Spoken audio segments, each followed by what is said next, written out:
Thoughts. Where do they come from? And how can we control them? So we all know that I have come out and said that I have 10 to 15 thoughts a day. That's it. 10 to 15 thoughts a day. And maybe one every so many days are negative. Those 14 are positive, one is negative. If I have 10 are probably negative. So when you have these thoughts, what you are actually getting and doing are not what you think. And so many people say thoughts create your reality.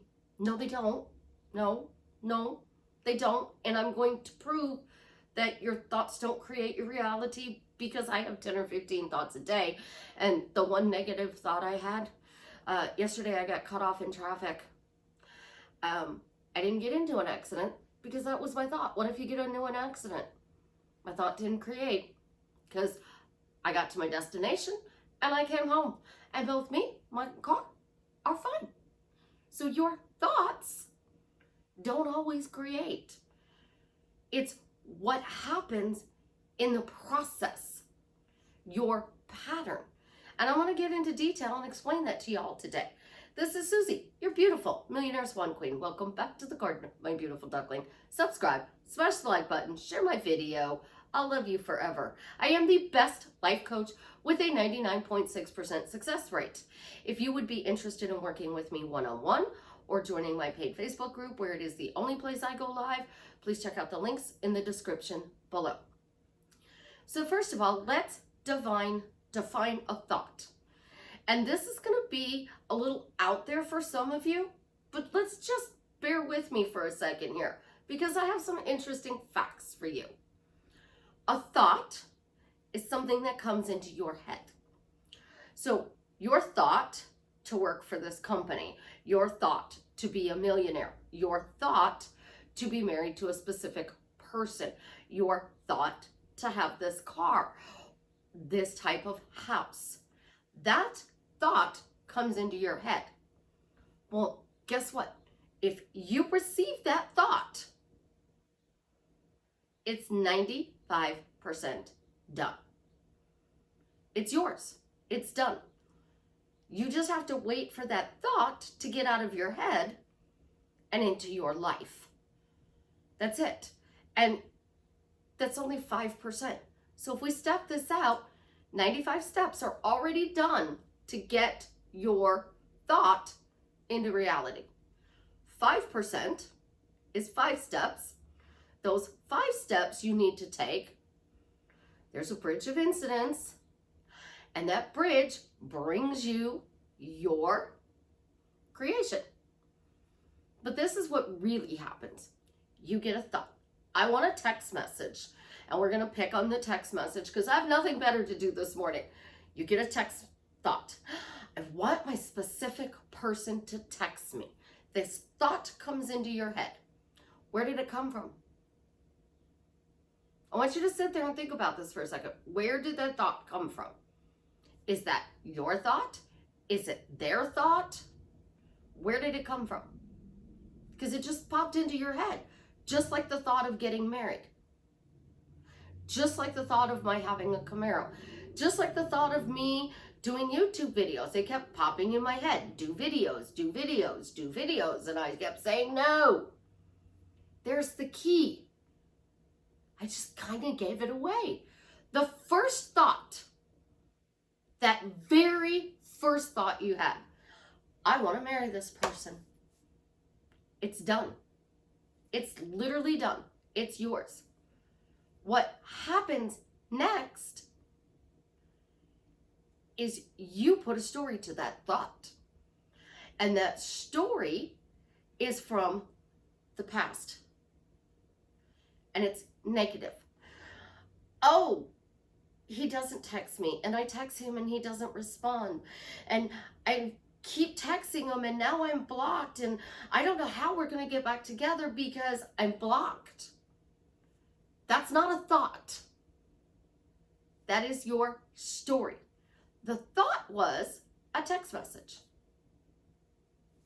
Your story was the negative that happened.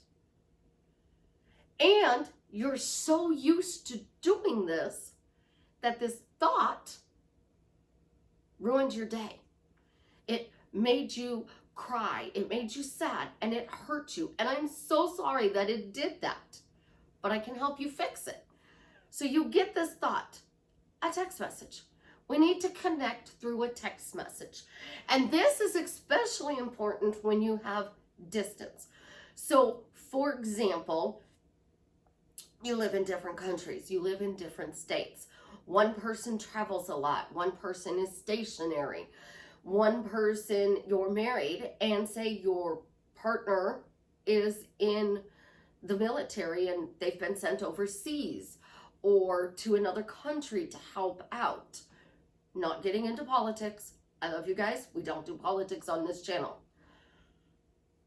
So what happens? Your thought, I hope he's okay.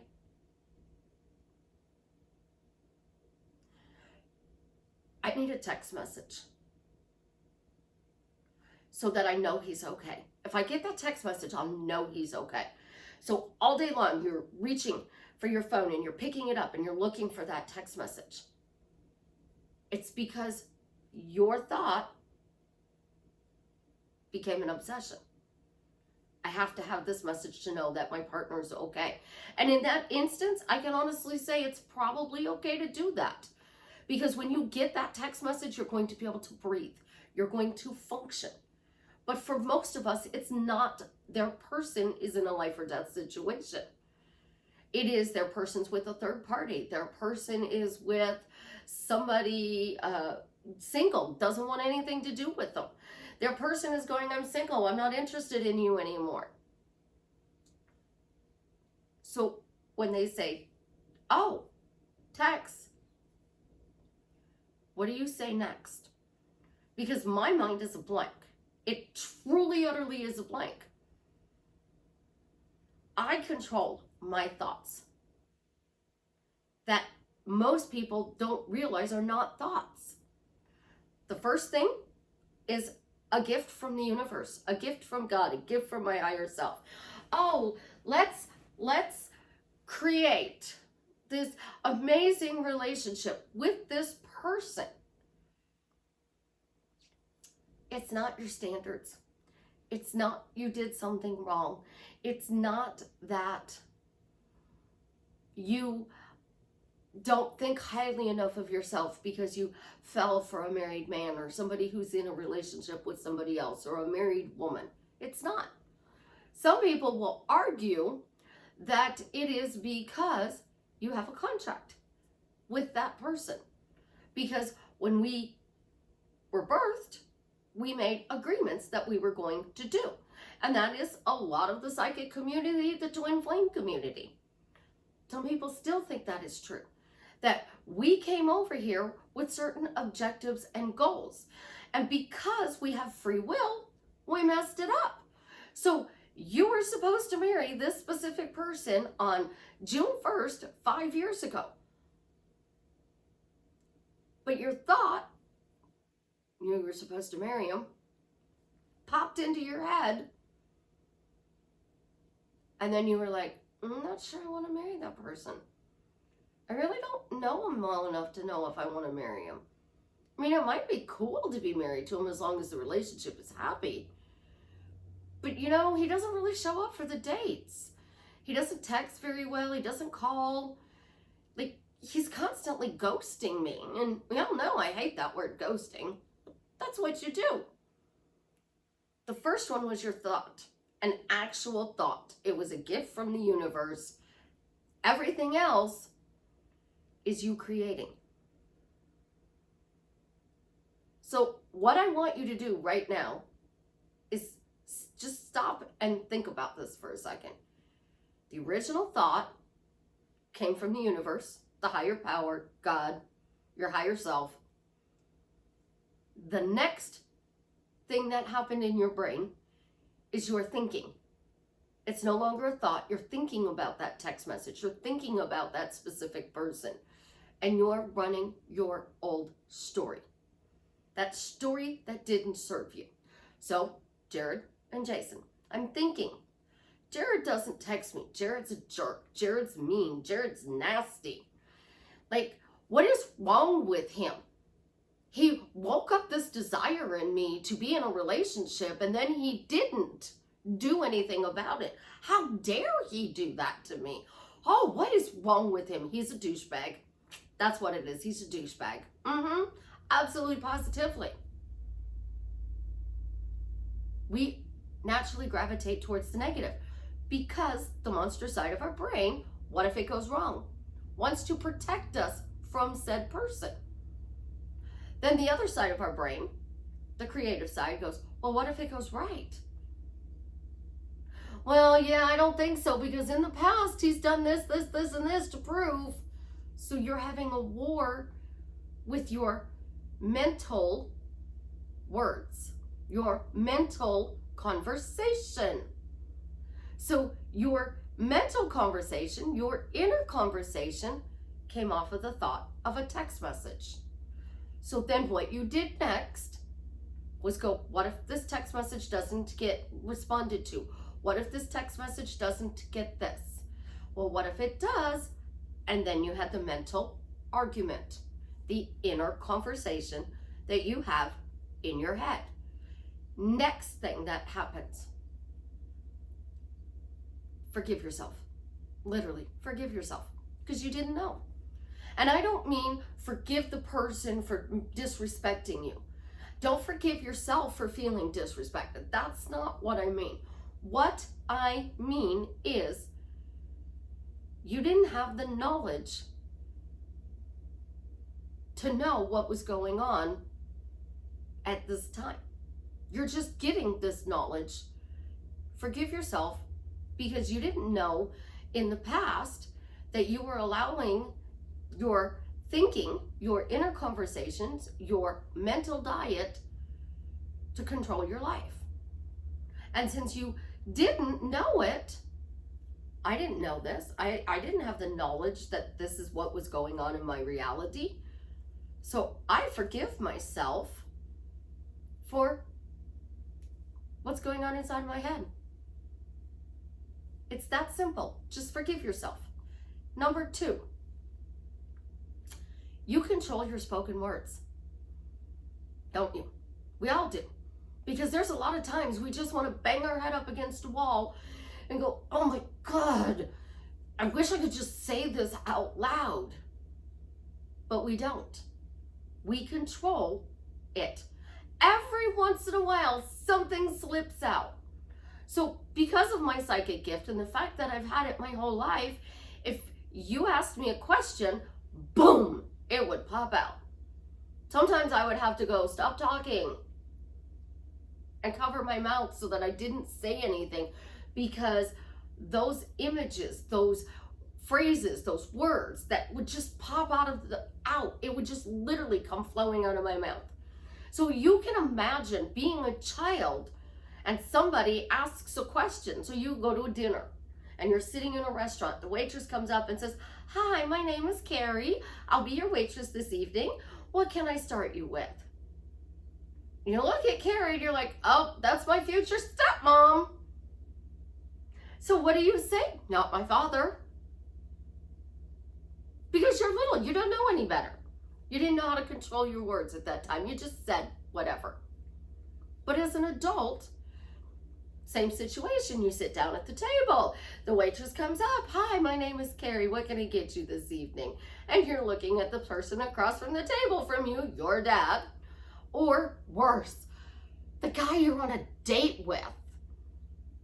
And he says, oh, I'll start with, and he looks at her and you're like, oh, great. This is the end of my date. This is my future stepmother. Whatever story that was coming out of my head. So I had to learn to control all of those things that popped into my head. Literally. Because it would just come blurting out. So my aunt told me, thoughts do not create, words do. Your thoughts are you having a mental argument. But she said the argument comes from the first thought. The rest of it is your brain fighting for control. So the monster brain or the creative brain. The monster brain is getting control. So how do you control them? My thoughts don't create.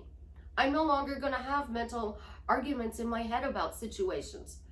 Thank you for trying to protect me, but it's not needed. Go away. Go away.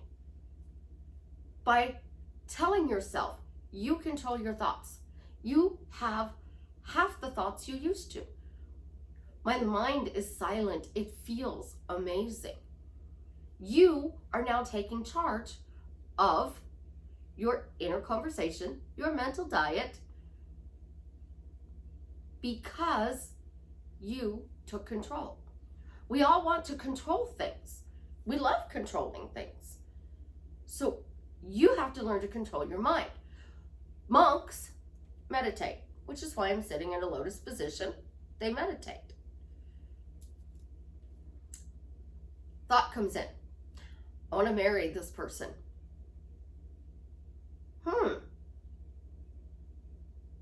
Just pause. Just pause. Just pause. I want to marry this person. And feel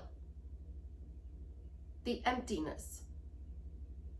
So stretch out the time period. Let's see if I can only have one thought for a minute. Then let's go one thought for 2 minutes. Then one thought for 3 minutes. One thought for 5 minutes. I can do 8 hours. So we all know I can binge watch Lucifer. And I can literally sit and watch 3-4 episodes in a row, which is probably 3 hours watching Lucifer. Love Lucifer. He just lets it all come out. He hangs it all out in his thoughts, his words, and people's feelings get hurt.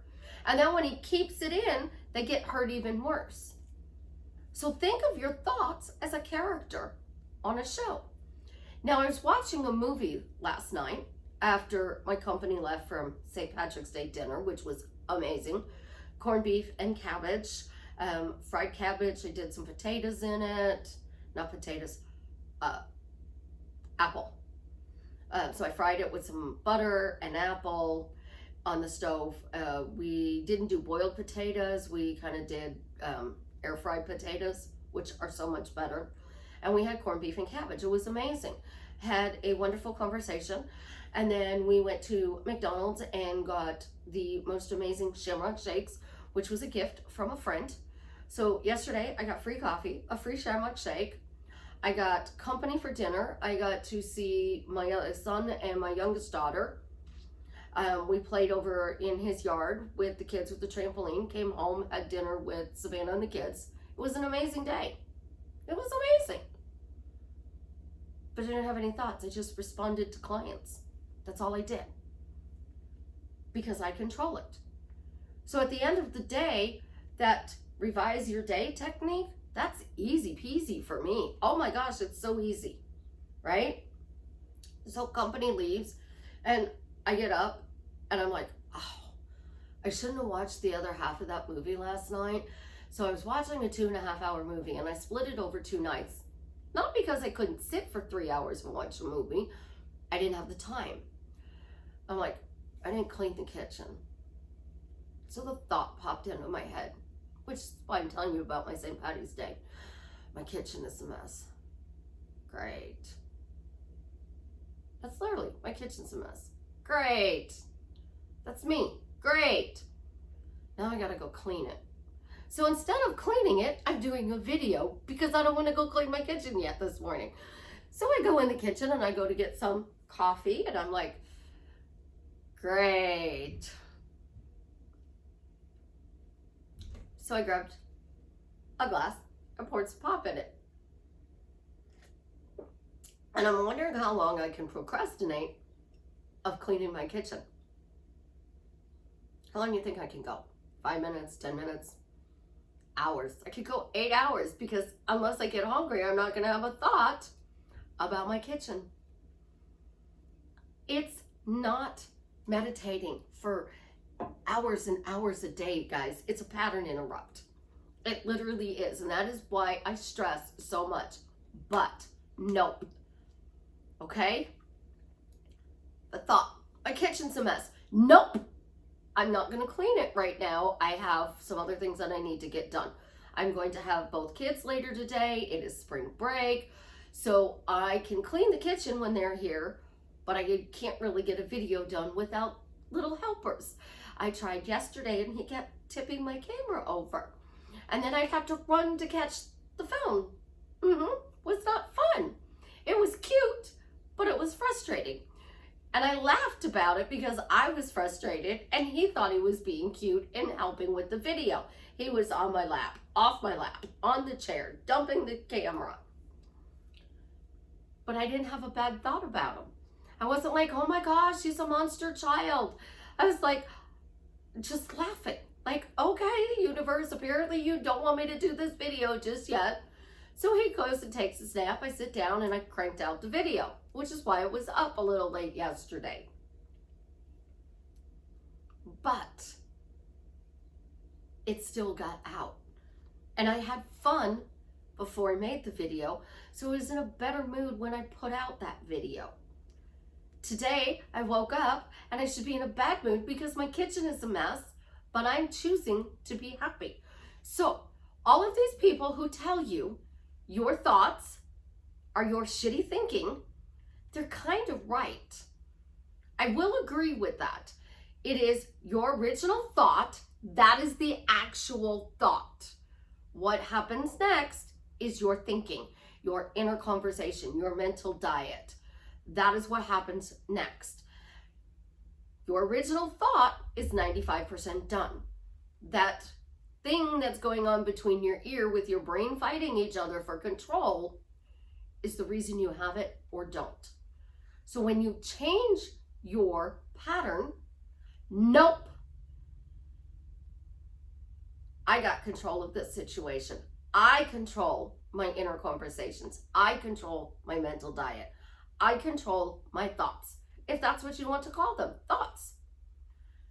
So the first thought, it's done. It's where Neville Goddard teaches. It's done. It's literally done. And you can walk around and say, it's done. I'm marrying my specific person. Thank you, Father. I'm marrying my specific person. Isn't it wonderful? I'm marrying my specific person. So now the old story of Jared has been dismissed. So what do you do next? Well, you want to create that beautiful new story. So again, so we don't confuse the stories, Jason. So we create this beautiful new story with Jason. Jason is amazing. He's wonderful. He meets my needs. Of course, if I text him, he's going to text me back. That's the mental you want to go through your head. So your natural thought, because Jared wasn't meeting your needs, I'm anxious, I'm hurt, I'm upset, I'm crying. And again, I'm so sorry you feel that way. But you can control that monster by saying, nope, I control that monster. But I control that monster. Stop. Stop is an amazing word. I love that word, stop. Because if you bark that word stop, nothing happens. Everything stops. So you want a text message and it popped into your mind. Text message from the beautiful new creation, Jason. Awesome. I'm going to get the most beautiful text from him. Thank you, Father. It's done. I got my text from him. Isn't it wonderful? He texted me the most loving text. That's it. And when you can do that, you've bridged, as Neville Goddard liked to call it, the bridge of incidents happens, and Jared becomes this amazing Jason and does exactly what you want. And you get that loving text. But when you are allowing your thinking to have mental arguments That 5 steps takes an eternity. It seems like it's never going to happen. So, boom, I got a thought. Oh, it would be really cool to be married to this person.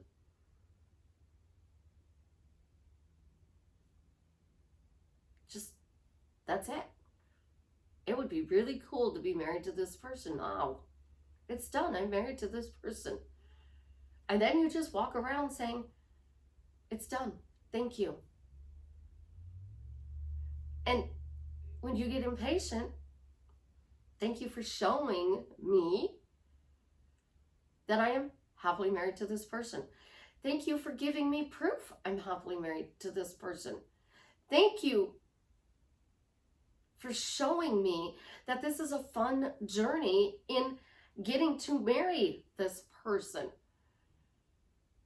When you are creating, you want it to be fun, you want to enjoy your life, but because we're so stuck in the battle between who controls our brain, well, you're a conscious creator. So this part of your brain is a little third. So you have this divided in half. But there's this little part and it separates. And when you pattern interrupt, you go here. And this is where you create from, guys. So when you are creating, what happens is you got to get out of the monster, get out of the creative, and get into your consciousness. And the more you can stay in your consciousness, the front of your brain, where you actually control what goes on in your life, number one, you live in the now. Number two, time becomes linear. So if you are waiting for that specific person to show up, or the call for your job, or the text message, or the car, or the puppy, or whatever you're creating, you don't feel like you're waiting. So once you control this, you don't feel like you're waiting. So if you are somebody whose brain never shuts up, even when they sleep, try this for the next 30 days. Isn't it wonderful? My mind is quiet.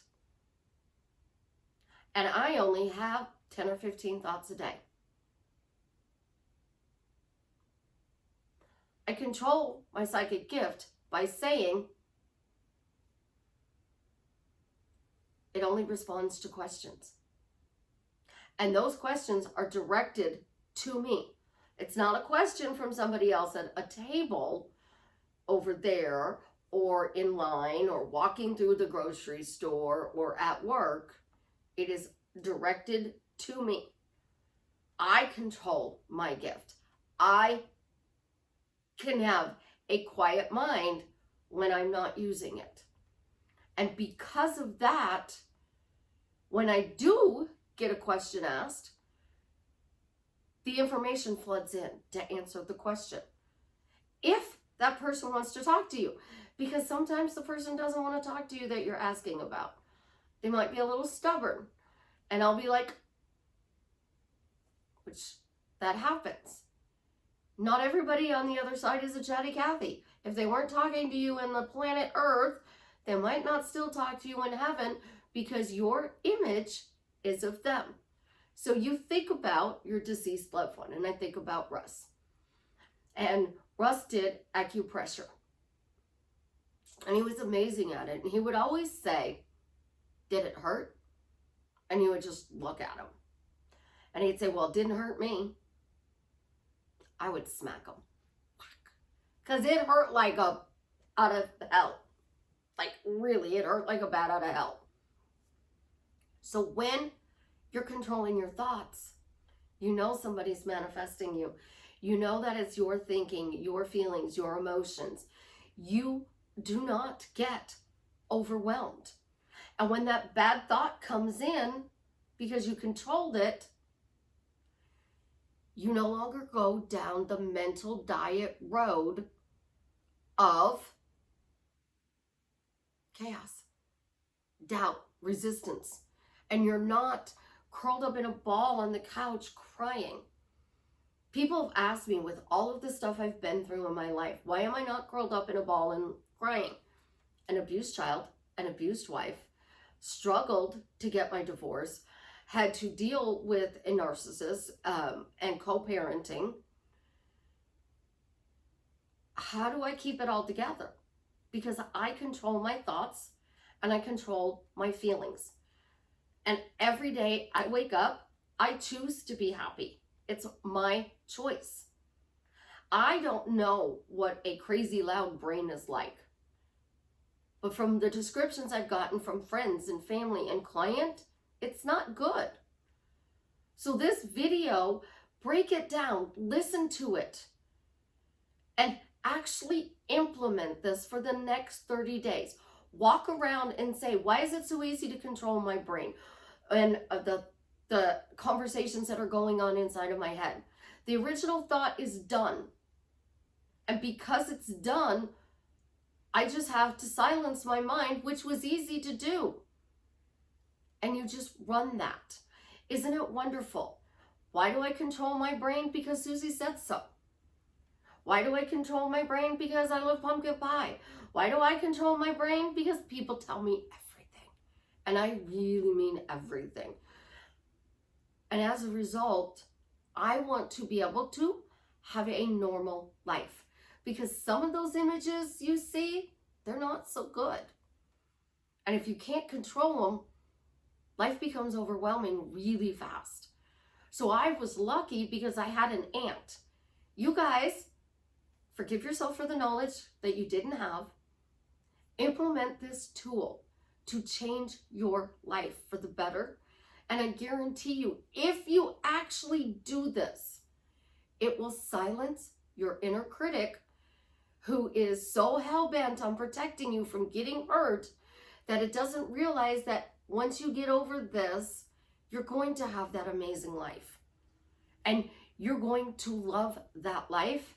And even more, you're going to love the fact that you have silenced your mind. I love you guys. Have an absolutely positively amazing day. And as always, leave me a comment and let me know how I am drastically changing your life for the better. And I have a new one.